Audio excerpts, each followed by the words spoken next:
My father, Paul Schlaikjer, loves fishing and invited me to come to Alaska in 2008 with his fishing friends. I brought my son Ross, who loves fishing too. I like fishing and love being outdoors and taking photographs. We flew to Dillingham, then took a float plane whose vintage was 1953.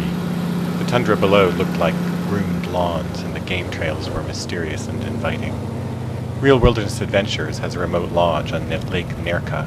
We splashed down near Iris Point, which curls into the lake like a tiny Cape Cod and really has irises on it.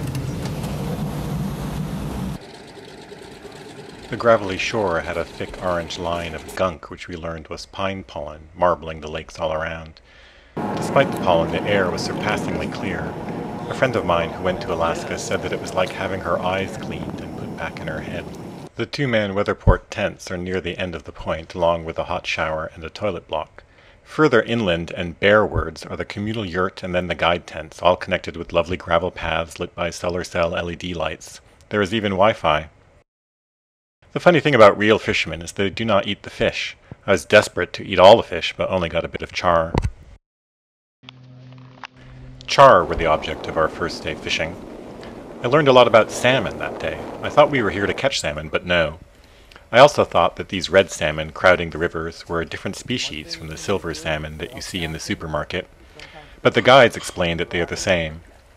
The salmon heads back to its exact home river to spawn. They head upstream in waves, and if a sea fisher boat nets a group, it may decimate a particular river's population.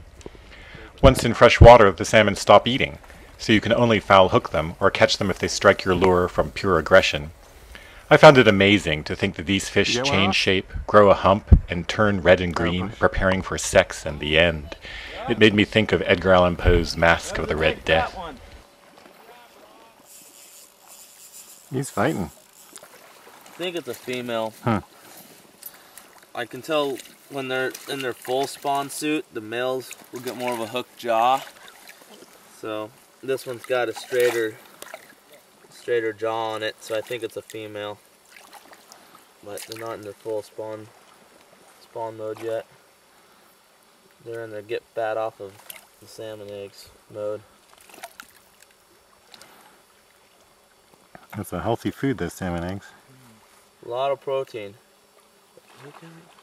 Then once they're done on the salmon eggs, then they feed on the flesh. Oh, they actually just bite the salmon. And then after the flesh, the eggs hatch, they feed on the smelt and the fry. So the salmon... Well done. The char are not the only ones to eat the salmon eggs. We caught one salmon by mistake, and it started leaking its orange jewels. The guide caught a handful and said they made good bait. I asked for it, then popped them all in my mouth. They were delicious and buttery. The guide nearly retched and said he watched me for days afterwards, expecting me to get sick. I said that ikura like that would cost a fortune in any sushi bar. After a couple of days of fishing 8 to 12 hours a day, I personally fancied a walk. Nobody else did, really. They were there to fish. But finally, one guide offered to accompany me and Ross on a short expedition to possibly see a bear. He armed himself with a double-slug shotgun. I loved the swampy terrain, despite the bugs. I was also very excited at last to find cloudberries, which looked like golden raspberries. I had read about them, but never eaten one.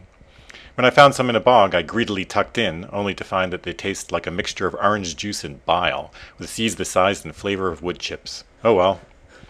We never saw a bear close up, which was very much just as well. The next day on the Wood-Tikchik River, the site of the most amazing rainbow fishing, we saw a bear on the bank. Even in a boat, some distance away, I felt closer than I liked to be. But of course it was mostly about the fishing. We spent one day in a shallow cove full of monster pike. I never like putting my hand near their teeth, so it was good to have guides. But the starfish are the rainbows. We made nearly a dozen outings to the Wood-Tikchik River that connects lakes Nerka and Beverly. It is a short river full of fish, especially rainbow trout, which are beautiful and fight for a long time. Hey! Very pretty bow. We're getting bigger. A little bigger. Gorgeous color. Let me get the hook out, I'll hold them up. Is your caddis? Take the caddis. Right side. There you go. Nice looking fish. Yeah, beautiful. Color. Is he about 15? Oh, this guy bigger than 15.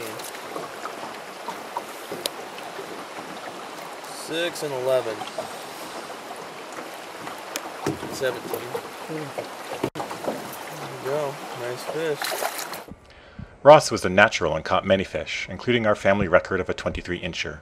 Paul eventually matched this, and his friend Rob got one that was 26 inches.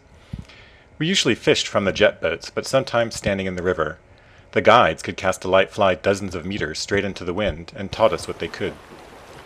We worked hard on drag-free drift. You cast your line upstream, then give it a flip on the river so that it curves up into the current. If the line lay downstream of your fly, it would drag it unnaturally fast, which puts off the fish. If you think about it, drag-free drift sounds like a Zen mantra. So does catch and release. I fish to eat, which makes me an amateur. Real fishermen fish to let their minds drift through rivers, streams, lakes, and clouds without drag, just being in the glimmering, fishy moment. I like to return to Alaska in my mind's clear eye and see myself fishing with my father and my son. I recommend the experience to everyone.